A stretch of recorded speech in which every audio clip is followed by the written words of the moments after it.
Guys, welcome to the channel. Frank's helping us out. We're going to show you some back takes from the turtle position with the gi. Let's get to it.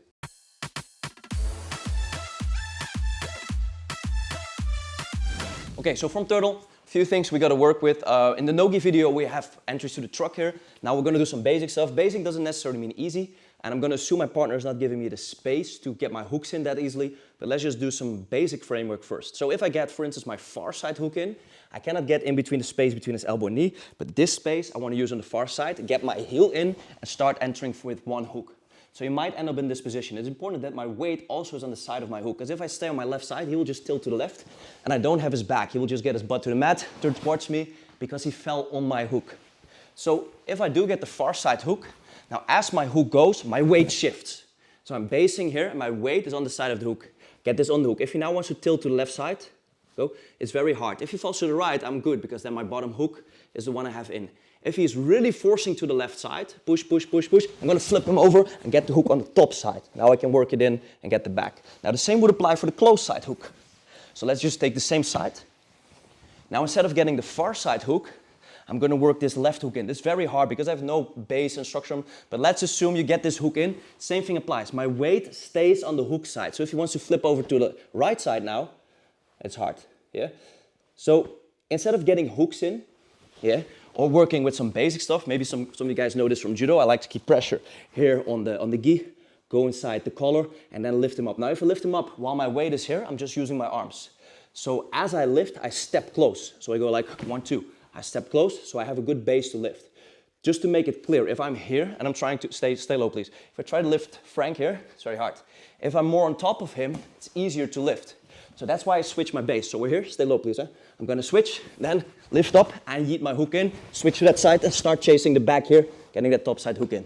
But those are some things that are hard to do, especially if the guy is close in his turtle. So now we're gonna see what really happens. We're here. I have this position, this far side control. I'm gonna wedge this knee in between this space. So I'm not getting my hook in. I'm gonna get my knee high up and slide it down. Yeah, I'm just showing it with my fist because you will not clearly see it from this side. I don't get the knee on this position with his elbow and knee because it's closed. So my knee goes in high and I slide in. I switch, get the knee in and wedge it in between the space. My far side foot goes in between his feet and walks his foot outside to put some pressure on his knee. From there on, I'm going to grab the far side over on the hook and I'm going to flip him to this side. Boom. Now, you can see a little bit of the leg work. I'm going to switch positions in a minute. From here, I trap the bottom hook. Now, I want to get my hook to get the back take on my opponent. But Frank will keep everything very tight. If he doesn't, I can just throw the hook in. If he keeps it tight and you're very flexible, I tend to be sometimes, I get this foot, I'm not going to get the hook in, but I'm going to push on his thigh, kick out, and get the hook in. But in reality, it's not that easy. What I'm going to do is I'm going to pinch my knee on his hip and close my legs. I want to stretch Frank out. If I'm just stretching here, hold tight, please. I'm not getting him out. It's very hard. So I'm going to fixate his hip with my knee, wedge it here, and then stretch him out as I get my hook in, chase the back. Let's see it from the front side now. So switch sides. Thank you. So I wedge the knee in, boom, keep control here. To make some space, I get the foot in and walk his shin out, put some pressure on the outside of his knee. I'm gonna fall back and get my lower hook in first.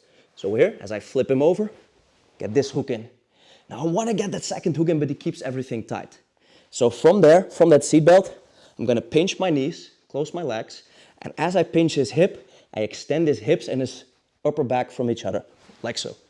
Keep yourself balled up, and then I get the hook in, start chasing the back, scoring points, and get it to my submissions. So you can do the same thing in no-gi, obviously, but just some ways to get the back from turtle position. I think the last one is the one with the most details. Wedge the knee in, walk his foot out, flip. If you want to stretch your partner out, it's very hard, so that's why we fixate the hip with the knees, and then extend our partner. Yeah, try to hold on there. It's pretty hard, and then you get your second hook in, score the points, and get the position. That's it, guys. Oes.